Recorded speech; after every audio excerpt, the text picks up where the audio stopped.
Yeah.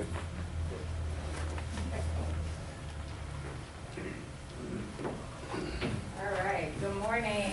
Good morning. I wonder if it's working. Is this on?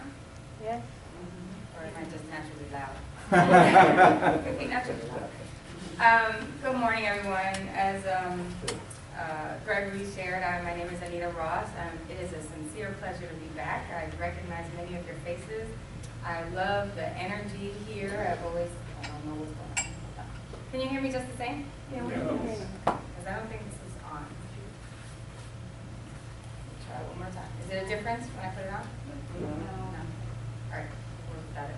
Okay, so good morning. I want to thank Doctors Robert and Dr. Betty Lou for having me back, and the Board of Trustees for bringing me back. And Chuck, thank you so much for being pivotal in that process. We've been emailing back and forth for quite a while to get me here, and I'm very, very excited to be back. Today's talk title is called The Art of Trusting. And the readings, the scripture readings, and the spiritual reading today were right on target. So I'm excited about that. So you'll see how that plays out in the talk today. I wanted first to define the word art. And according to Oxford Online Dictionary, it says something like the skill at doing a specific thing, typically acquired through practice. And so I say the art of trusting today because oftentimes, rather than being trusting or embodying trust as we're innately made, it's more like we're working with a skill that requires training or practice. Yes? Anybody relate? Because see, sometimes life happens, and things happen in our lives that have us think twice, and sometimes more times, before we trust again. So let me just throw some examples out there. Number one, anybody ever been through a bad breakup in a relationship? Like, maybe you were cheated on, I don't know, or a divorce came, or you had children involved, but a challenging experience, yeah? Anyone? Yeah, I've been there. And there's a rule that says that there's, takes half the time to get over the person as the amount of time you were together. I don't know that that's actually true, but I know it takes some time. You're like, ew, that did not feel good.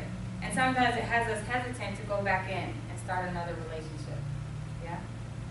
Or in career, we go for a promotion, or we try, we go for an interview for a new job, one that we think is more in alignment with our dreams and what we want in life, and we don't get it.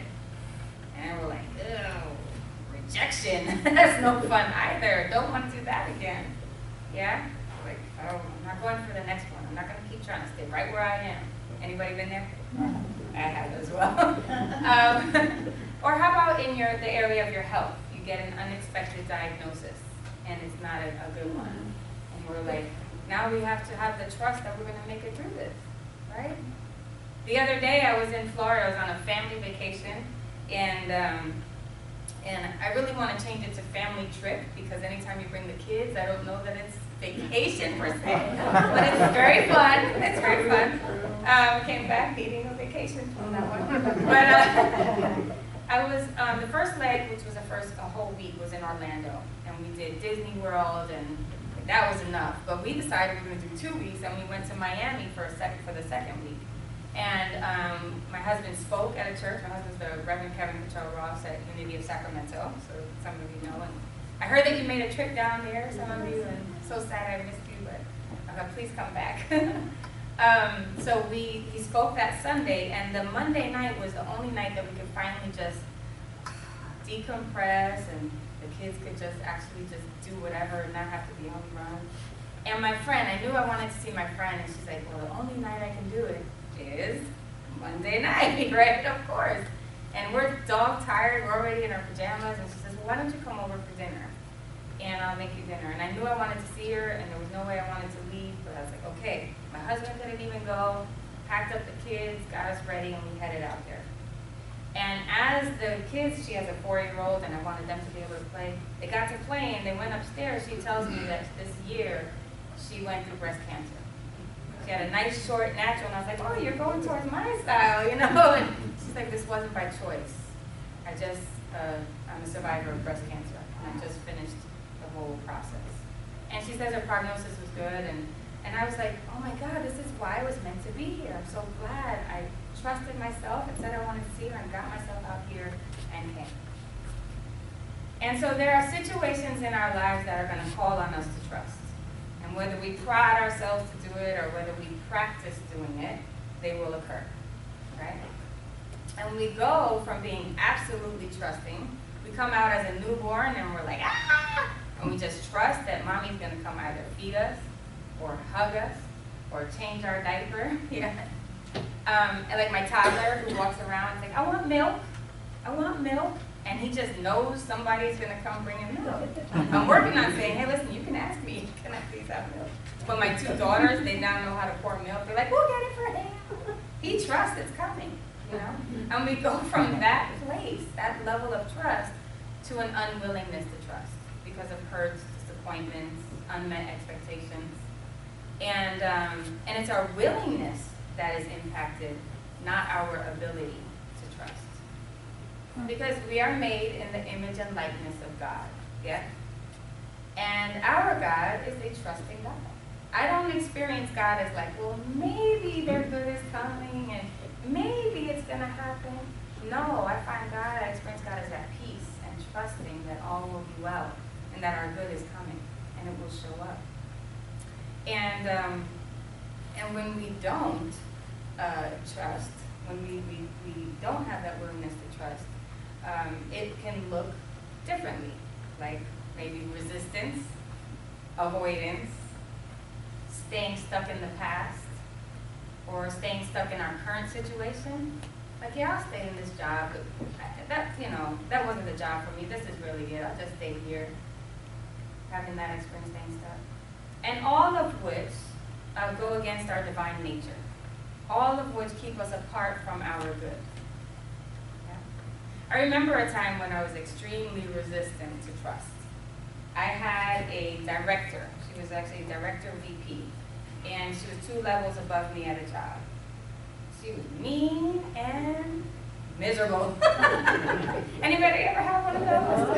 If they're in the room, just look straight at her. I use that. That's my husband. I use that all the time.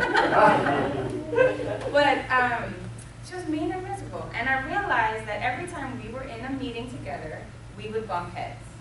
It was like, no, my analysis is better. No, my analysis is better. And she was like, I'm the VP. I'm going to tell you my analysis is better. But I would still like argue almost, like get to that stage. And I'm like, this is not really like me.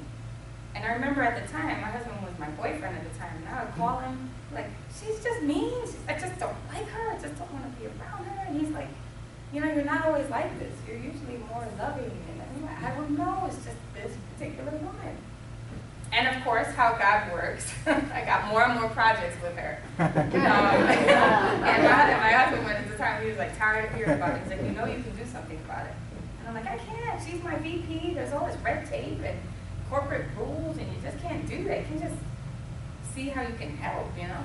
And he's like, okay. But once I started getting all these projects, I got this email that said the VP is going to be on medical leave for 2 weeks. And she'll be at home and you can reach her at this number. I was like, I'm gonna call her. I'm gonna call her. Because what occurred to me was, well, if she's mean and miserable, it could be that hurt people, and maybe she just is hurting. And I gotta tell you, our department was to the point where people were transferring out. They didn't want to work for her. She was like the talk around the water cooler. Just people like doing whatever they could to get out of the department.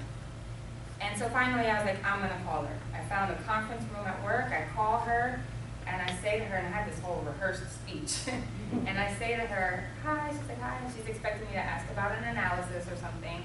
I said, listen, I wanna apologize for my behavior with you in our meetings and our interactions, and I just wanna be your friend. That was not what I had on this paper that I was going to say to her. I felt like a 2-year-old that says, can you be my friend? And then she starts crying. And I'm like, oh, I made the VP cry. I am in trouble. Oh my God. realized that it was like a healing cry, and so I just gave time. And then when I stopped, I said, "So, you okay?" She says, "I was just in the other room telling my mother that I have no friends." And I was like, thank God. I spoke and trusted my authentic voice. This was what I'm meant to do, right? To talk to her. Thank God I did that. And then she decided that if Anita saw that I'm worthy, she went on her own journey to find her worth and discover how that she's worthy. And she changed her whole life. And that department became the department where people were trying to get into the department, transferring in and hearing the word, "Oh, we got to get over there." It was really, really awesome. And she also realized that she was ready to move on from corporate life. And so we ended up, when I left for this career, I left engineering for doing what I love, empowering women and people to love themselves. We left hand in hand on the same day. We were given our proper notice first. It was amazing. And I just want to take a moment right here to say that when we operate from authenticity, when we operate from that divinity, Emily Cady in Lessons in Truth says our individuality versus our personality, when we operate from that, our God self, then we can trust that love will prevail. In the many ways that it looks, love will prevail. See, what I didn't tell you about my friend in Florida was that 10 years ago, we were outside of Starbucks having the biggest screaming match you could imagine. Because at that time, we co-owned a business that we started together, and we were like good friends. But I was being led to go more into the world of making a difference, and she was feeling led to make this company the most profitable that it could be. One not necessarily better than the other, but I knew what was authentic for me and the direction I wanted to go. And I knew that I was dragging her down in the business because my heart wasn't in it. But the screaming match can make it look like, uh-oh, what did I do? But at the time, I just said, I'm coming from love for myself, I'm coming from love for her, and it will prevail. And so after we had this discussion, we kept in touch. We eventually mended ways and forgave each other and talked it out. But we keep in touch like maybe once a year, which is why I didn't know about the journey she went through with breast cancer. We had been about a year before we spoke again. And it turns out she turned lemons into lemonade by creating an essential oil line that she used for her healing on her scars and through radiation. And all the doctors were like, what are you doing to heal this? Well, you need to put that on the market. So what is she doing? Putting it on the market, and we're going to work together. Because it's a cause I now believe in and can support and get behind. But if I didn't trust the process, when that screaming match happened, I don't know that we would be where we are today. You get that? So when you operate from authenticity, you can trust that love will prevail in the many ways that it shows up. But when it's challenging, what prompts us to trust? I had to dig into the revealing word for that. And the revealing word says, trust is a weaker brand of faith, but better than mistrust. As a rule, persons who merely trust in the Lord do not understand divine law. If they had understanding, they would affirm the presence and power of God until the very substance of spirit would appear in manifestation. It goes on to say that faith is a deep inner knowing that that which is sought is already ours for the taking. Faith works by love. Thoughts of condemnation, enmity, and resistance must be released and divine order declared, then faith will work unhindered. I love it. So it's our faith that prompts us to trust. It is our faith in that which we desire to be, do, and have is actually ours for the taking. Okay, so when it doesn't turn out the way we planned, I call that a breakdown. And breakdown, let me give you a simple definition, because some people are like, oh my God, I'm in breakdown. And no, it's not that big of a deal. It just means that which you intended to happen did not turn out. And it could cause pain, hurt, disappointment. That's the tougher part. But it's that which you planned or intended didn't turn out. And we can stay in breakdown for a short period of time. My husband always says, you just say, oops, what's next, right? Or we can stay in there for a long period of time and be in the question, and why is it happening to me versus for me, right? Anybody ever been there? I know I have. But the key to being in breakdown in a healthy fashion, if you will, is not to judge yourself. I should be married by this point. I should have this much money when I retire. I should have children that went to college. I should have grandchildren that went to college. Don't should ourselves during that time, because that's equally as damaging, if not more, than the result we didn't get. Right?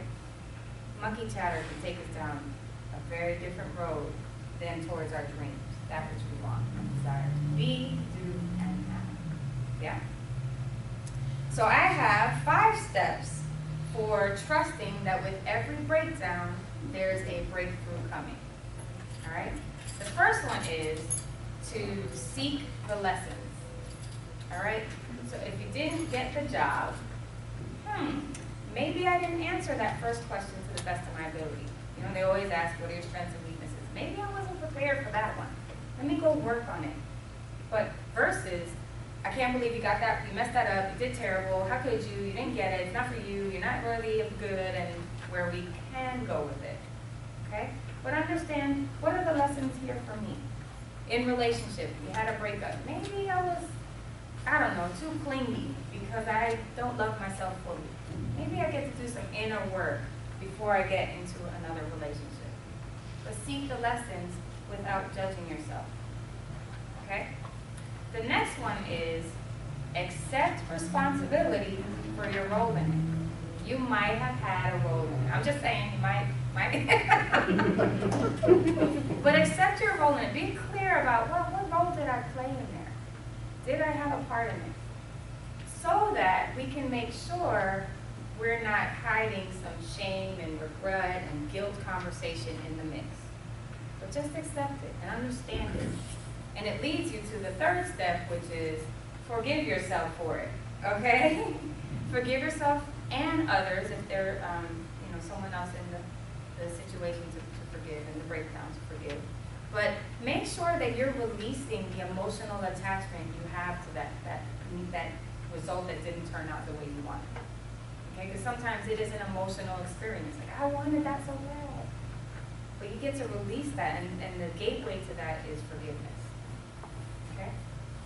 The fourth step, I'm at 4, right, is to reset your intention and your commitment.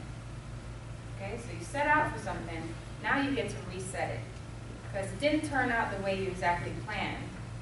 But if we trust and have faith that our good is coming, now it's just about, okay, how do I move forward from here? And it takes resetting it.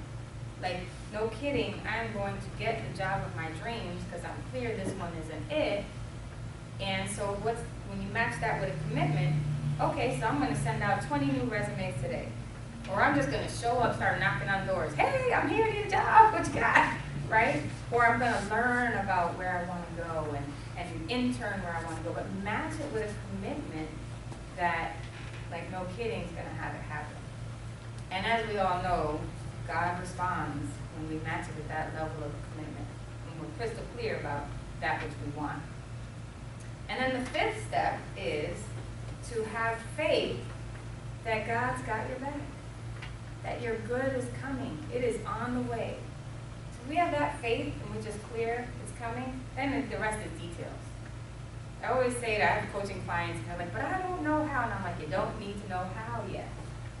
You got to be crystal clear about that which you want and match it with a commitment, like, no kidding, I'm going to have it turn out.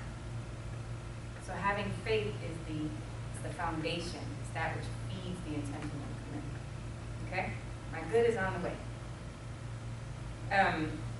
When I was pregnant with my daughter, who's now 5, I was about, I want to say 8, almost 9 months pregnant with my daughter. And I already had one little one who was, I was still an infant. I was about to leave from Missouri and come to Sacramento. Because my husband left the church that he had there and was going to come to Unity of Sacramento. And so I was letting people know that I was leaving. And there was a group of women that had done my retreat. I do a weekend retreat called the Meantime Love Retreat. And they were like, before you leave, can you please do another one? And I'm looking at my stomach, like, I'm almost 9 months pregnant, and you're asking me to do what? A weekend retreat? I got a little one at home. But they were really serious. They wanted me to do it. They're like, we have all these friends and sisters and mothers that we want to bring, and can you please do it? And I said, okay, because I'm all about doing the work. I'm ready. I always wanted to do it. Just I knew it was going to be a whole lot. But I did it. I paid the money for a location, got everything set. Our goal was to have like 25, 30 women, and they said, that's easy, that's a piece of cake. And I was like, okay, let's do it. So we get to about, I want to say a week out from the workshop, from the retreat. And I'm looking at the registrations. I'm like, we've got 4. Now, I used to do business case analysis when I was in FedEx. And I know that I'm not even going to pay for the costs that have gone out thus far. But I was like, okay, they're really excited to do it. I was a little embarrassed about telling them, we're about, a week out with 4. But I was like, get over it. Let me be in integrity with my word, and let me go do this. So we meet. We have like a staff grounding where I talk to the staff and tell them just the minimum that they need to know to get through the weekend, because they're going to have their own experience while the 4 people are there, 4 women are there. And they're like, 4? I was like, yeah, 4. That's what we're working with. And but we're going to do it. So we start the weekend retreat, and we're like, oh my God, this is amazing. The first night was just, you would thought there was 100 women in the room. It was amazing. I was like, I'm going to play full out. That's what I said. That's what I said. I'm keeping my word. Play full out, like there's 100 women in the room. Amazing night. And then at the end of the first night, this woman comes to me and says, yeah, so I can't come tomorrow. I just wanted to be here as much as possible, but I paid the registration, but I won't be here tomorrow. I'm like, I'm down to 3. So I had 3 staff. Okay, 3 staff, 3, okay, well, next day, play full out, I'm doing great, amazing. You would have thought, we had 100 women in the room, it was great. Lots of breakthroughs, filled the room with energy, it was amazing. I was in the red. I didn't tell anybody that, but I did not, I ended up coming out of pocket. But a couple, I want to say about 3 or 4 days later, I get an email from the youngest participant. She was like 21 years old. And she writes me, and she's like, I cannot believe how I feel about myself. I love myself so much. I cannot believe this. And, I'm so glad. I'm grateful to you for the workshop. And she says, 3 days before I came to the workshop, I was about to take my life. And I sat there and I said, thank you, God, that I trusted the process. And here's the process. You set out with an intention. You match it with a commitment, like no kidding. Like I'm going to go in red, but I'm there. Match it with a commitment. There might be a breakdown, but your good is coming. Trust the process. So I say to you, have faith. Build that trust muscle.